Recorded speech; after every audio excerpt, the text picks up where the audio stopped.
Jalan Kebun Sayur yang berubah nama menjadi Jalan Haji Muhammad Nurdin Panji diresmikan langsung Gubernur Sumsel Alex Nurdin Sabtu 16 Januari 2016.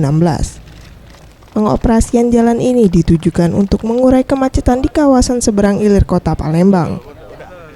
Alex Nurdin yang ditemui usai peresmian jalan mengatakan, pembangunan jalan baru dari Simpang Kenten hingga Simpang Bandara dengan panjang total 10,5 km dengan 2 jalur yang masing-masing jalur mempunyai panjang 5,25 km.